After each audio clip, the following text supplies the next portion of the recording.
기도하시겠습니다. 좋으신 하나님 아버지, 오늘도 저희들 깊은 잠에서 깨워주시고 하루의 첫 시간 주님 전에 하나님 말씀 앞으로 불러주신 것을 감사합니다. 저희들 듣겠습니다. 말씀하여 주시옵소서. 오늘 하루 내 뜻대로 살지 않고 주님의 이 말씀 붙잡고 살아갈 수 있도록 인도하여 주시옵소서. 예수님의 이름으로 기도했습니다. 아멘. 할렐루야.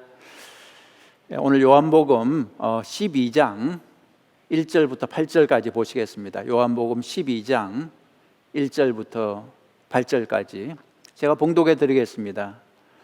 6월절 엿새 전에 예수께서 베다니에 이르시니 이곳은 예수께서 죽은 자 가운데서 살리신 나사로가 있는 곳이라. 거기서 예수를 위하여 잔치할세 마르다는 일을 하고 나사로는 예수와 함께 앉은 자 중에 있더라. 마리아는 지극히 비싼 향유 곧 순전한 나드 한 건을 가져다가 예수의 발에 붓고 자기 머리털로 그의 발을 닦으니 향유 냄새가 집에 가득하더라.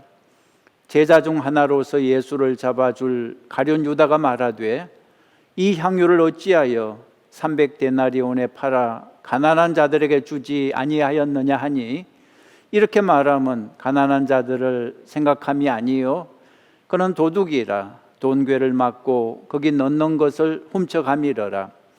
예수께서 이르시되 그를 가만두어 나의 장래할 날을 위하여 그것을 간직하게 하라. 가난한 자들은 항상 너희와 함께 있거니와 나는 항상 있지 아니하리라 하시니라. 아멘. 내용을 좀 설명드리겠습니다. 이스라엘 최대 명절이 무엇인지 아십니까? 6월절입니다.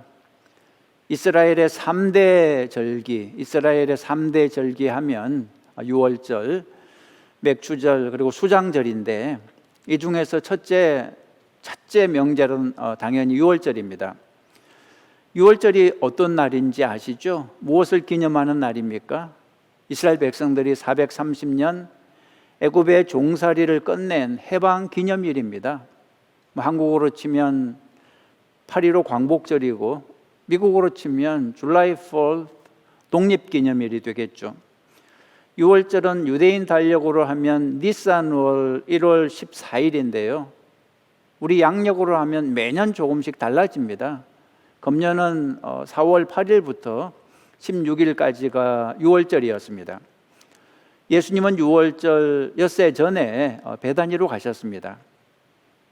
베다니 마을은 나사로 3남매가 살고 있던 곳이죠. 저번에도 말씀드렸죠. 예수님은 나사로 3남매와 친했습니다.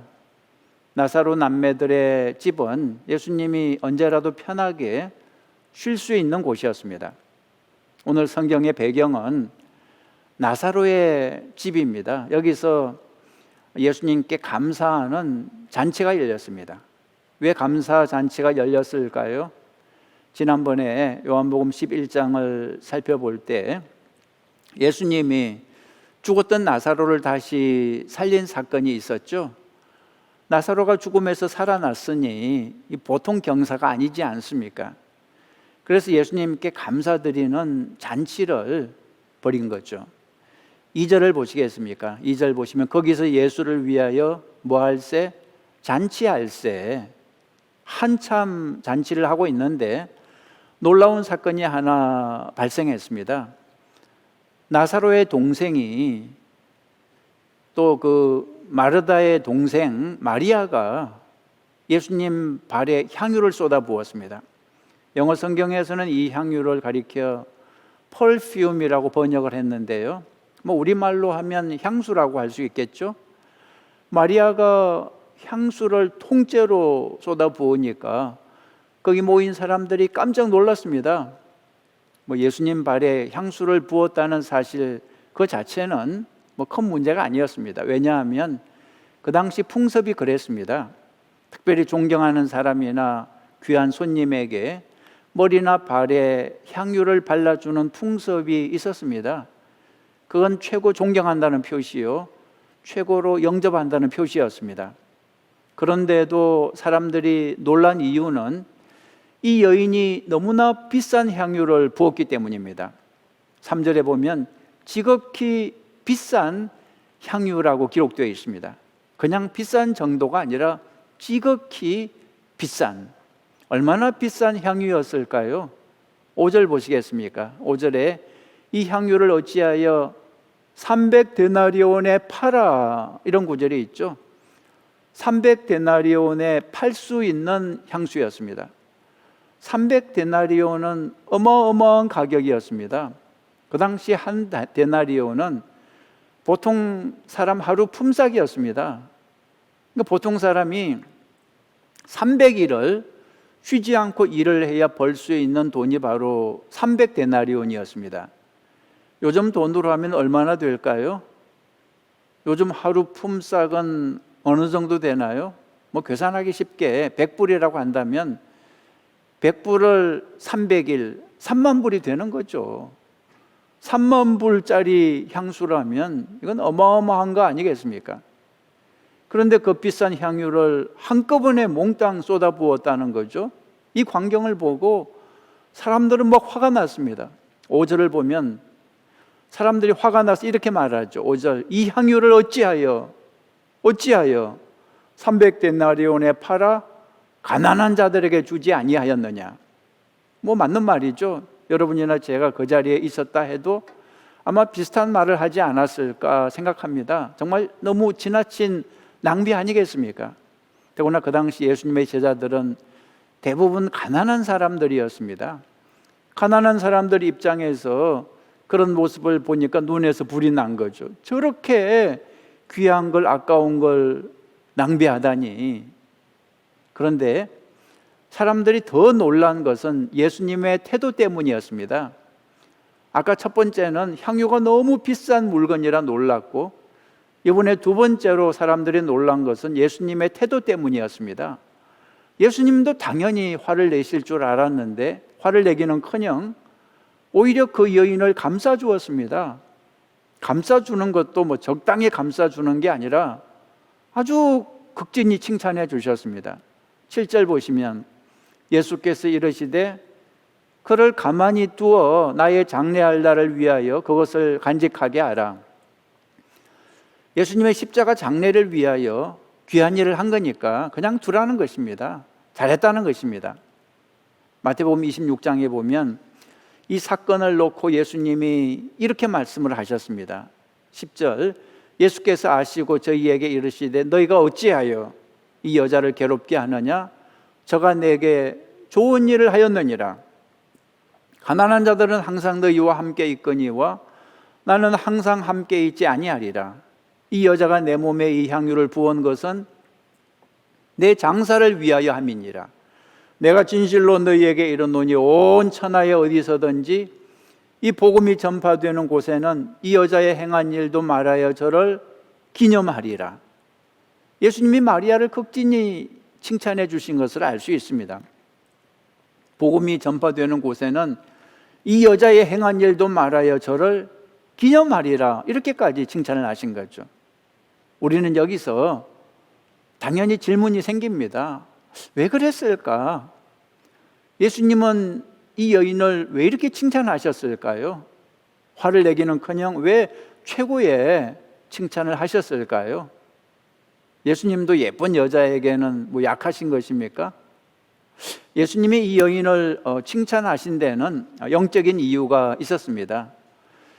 예수님은 이 여인의 마음속 중심을 보셨습니다.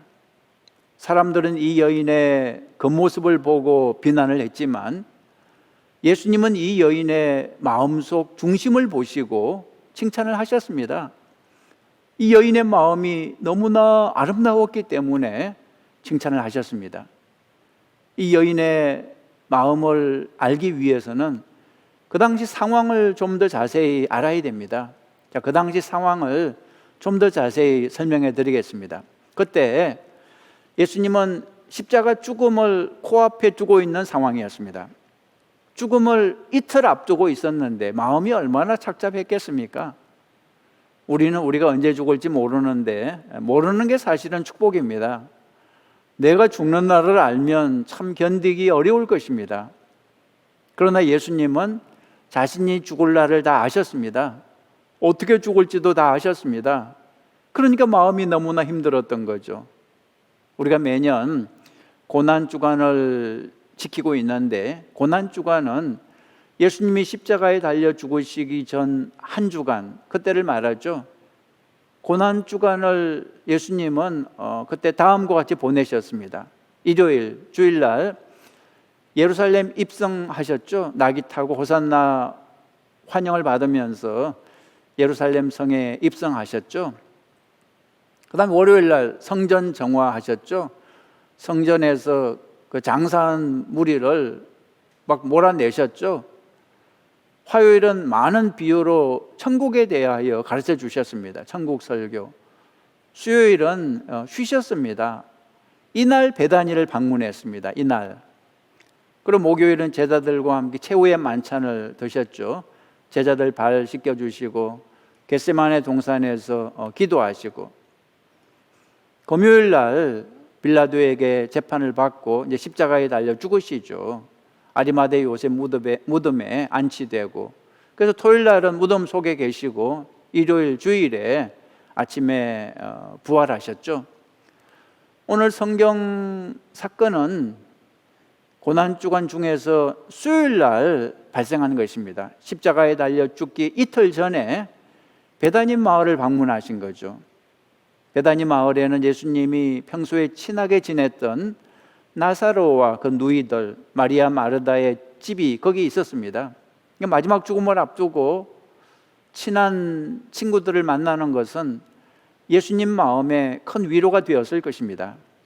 나사로의 가족들은 예수님을 맞이해서 크게 환영을 해 주었습니다. 극진히 대접을 해 주었습니다. 평소에 친해서 그러기도 했겠지만 특별히 이번에는 더 크게 잔치를 열었는데, 이유가 무엇이라 그랬습니까? 얼마 전에 예수님이 죽었던 나사로를 살려주셨기 때문이죠. 죽었던 나사로를 살려주신 예수님께 감사를 드리는 잔치를 열었던 거죠. 그런데 나사로의 동생 마리아가 지극히 비싼 향유 옥합을 들고 예수님께 오더니 예수님 발에 그걸 쏟아붓고 자기 머리카락으로 예수님의 발을 닦아드린 거죠.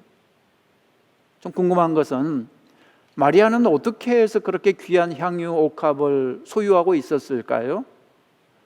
그 당시 처녀들은 몇 년에 걸쳐서 향유를 조금씩 구해 옥합에 모아 놓았다가 이제 결혼할 때가 되면 팔아서 결혼 지참금으로 사용하곤 했습니다. 따라서 마리아가 그 향유를 송두리째 예수님께 부었다는 것은 자기 미래를 희생한 거죠. 내 모든 삶을 주님께 드립니다. 그런 의미였습니다. 그러니까 마리아는 자기가 드릴 수 있는 최고의 사랑과 헌신을 예수님께 다 드린 거죠. 이 사랑과 헌신이 예수님의 마음을 기쁘시게 한 것입니다. 예수님은 마리아의 이 행동을 너무나 기뻐하셨습니다. 사람들은 마리아의 마음을 몰랐죠. 그러나 예수님은 알았습니다. 마리아가 왜 그렇게 했는지 마리아 마음을 다 아셨습니다. 자, 빈칸 한번 채워보시죠. 1번, 마리아의 마음속 중심에는 무엇과 무엇 그리고 무엇이 있었습니다. 마리아의 마음속 중심에는 믿음과 사랑 그리고 감사가 있었습니다. 예수님이 죽었던 나사로를 다시 살려주셨는데 이 사건을 경험하고 마리아는 마음에 확신이 생긴 것 같습니다. 전에는 좀 긴가민가 했는데 예수님이 죽은 오빠를 다시 살리시는 것을 보고 확신이 생긴 거죠. 예수님은 정말 메시아가 틀림없구나 믿게 됐습니다. 메시아가 아니면 어떻게 죽은 사람을 다시 살릴 수 있겠습니까? 마리아는 예수님을 구원자로 100% 확신할 수 있었습니다. 그 당시 유대 종교 지도자들은 예수님을 죽이기로 이미 결정한 상태였습니다. 마리아는 예수님을 걱정하면서 마지막으로 예수님을 대접하는 기회가 될지도 모르겠다 생각을 했던 거죠. 예수님은 실제로 그 대접을 마지막 대접으로 받아들였습니다. 그래서 이렇게 말씀하시죠. 요한복음 12장 7절, 예수께서 이르시되 그를 가만두어 나의 장래할 날을 위하여 그것을 간직하게 하라 그랬습니다. 또 마태복음 26장 12절 보시면 이 여자가 내 몸에 이 향유를 부은 것은 내 장래를 위하여 함이니라. 예수님은 마리아의 향유를 이 세상에서 마지막 대접으로 받아들이신 것입니다. 여러분, 마리아의 마음을 한번 상상해 보세요. 마리아는 예수님께 최고의 사랑과 감사를 드리고 싶었습니다. 무엇으로 최고의 사랑과 감사를 표현할 수 있을까? 그렇게 고민을 했겠죠. 마리아가 마침내 발견한 것은 자기에게 가장 귀한 향유 옥합을 드리기로 한 것입니다. 사람들은 300데나리온 향유가 귀하다고 말을 하지만 마리아의 마음에는 그것도 부족했습니다. 향유보다 더 귀한 게 있으면 그것도 예수님께 드리고 싶었던 거죠. 마리아는 예수님을 구원자로 믿었고 너무나 사랑했고 너무나 감사했습니다. 그래서 자기에게 가장 귀한 것을 예수님께 드렸던 거죠. 여러분, 이 마리아와 가룟 유다의 차이는 무엇입니까?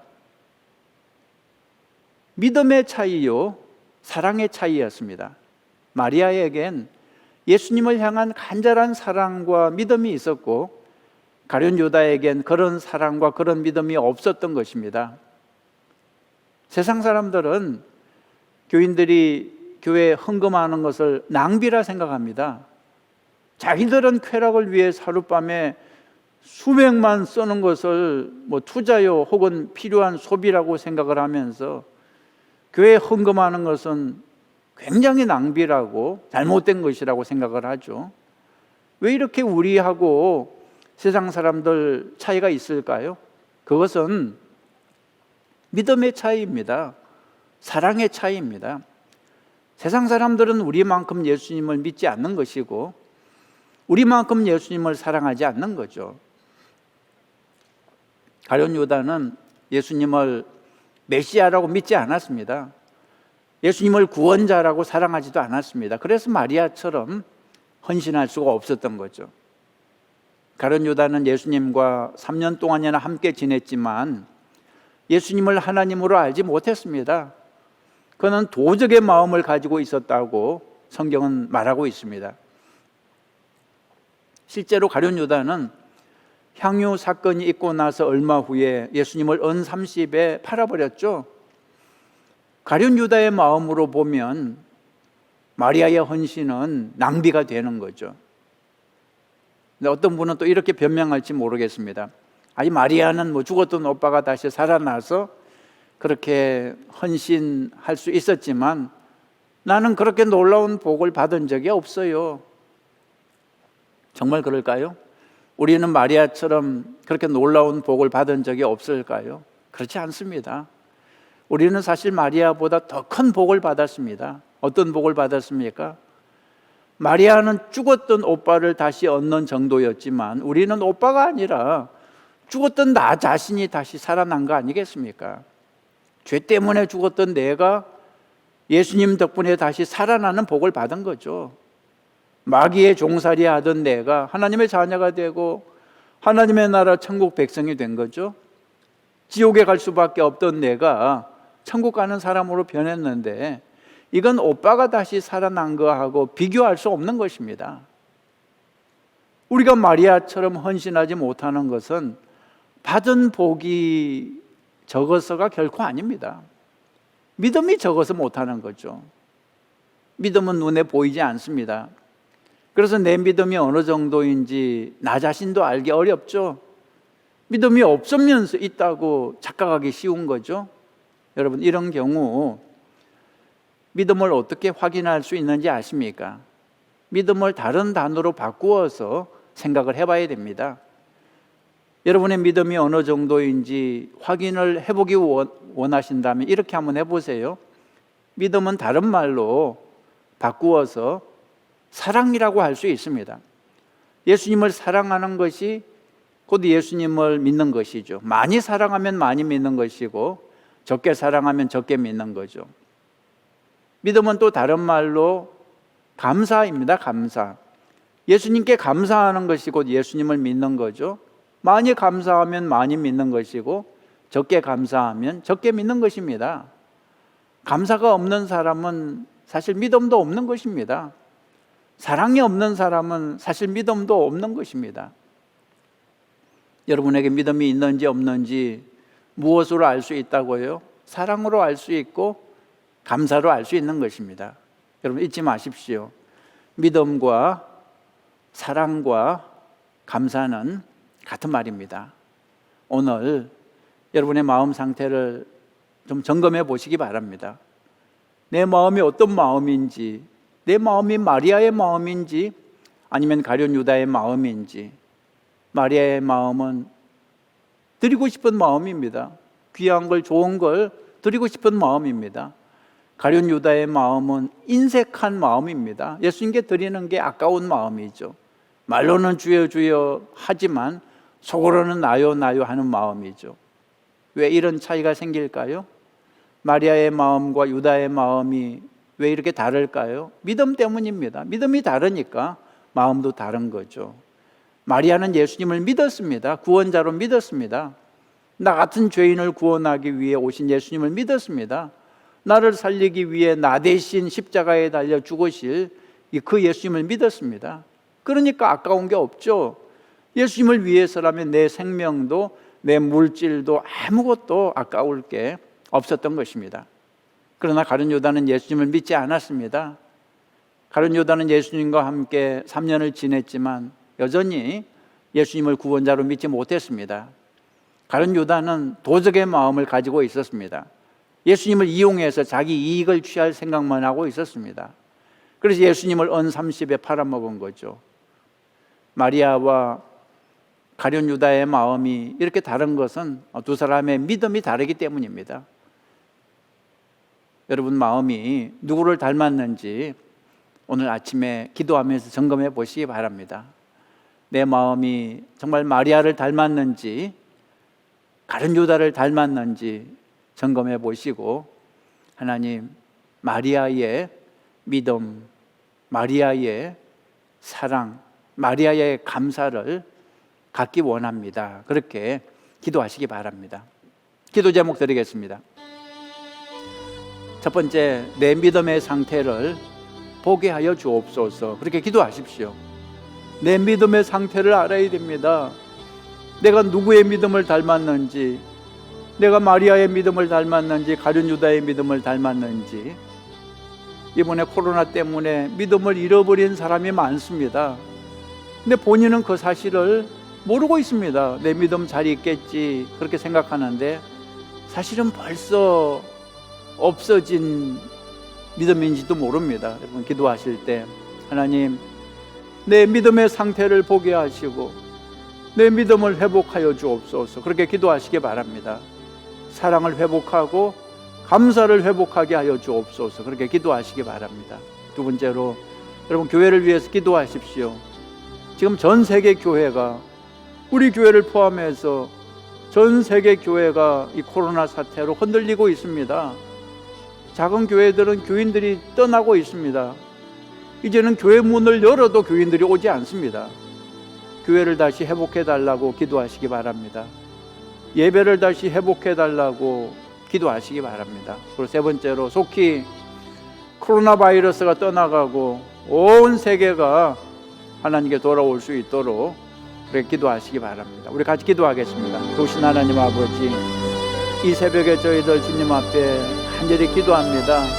하나님, 우리의 믿음의 상태를 보게 하여 주시옵소서. 하나님, 이 코로나 사태로 인해서 많은 사람들이 믿음을 잃어버린 상태에 있습니다. 내 믿음이 잘 있는 줄 알았는데 믿음이 어디에 있는지 벌써 없어지고 사라진 그런 사람들이 많습니다. 하나님, 이 시간에 우리의 믿음을 돌아보게 하시고 우리의 믿음의 상태를 점검하고 마리아와 같은 믿음으로, 마리아와 같은 사랑과 감사로 하나님을, 예수 그리스도를 믿는 저희들 되게 하여 주시옵소서. 하나님, 간절히 기도합니다. 교회를 주님 도와주시옵소서. 온 세계 교회가 무너지고 있습니다. 이 코로나 바이러스로 온 세계 교회들이 어려워지고 있습니다. 하나님, 예배가 무너지고 있습니다. 믿음이 떠나가고 있습니다.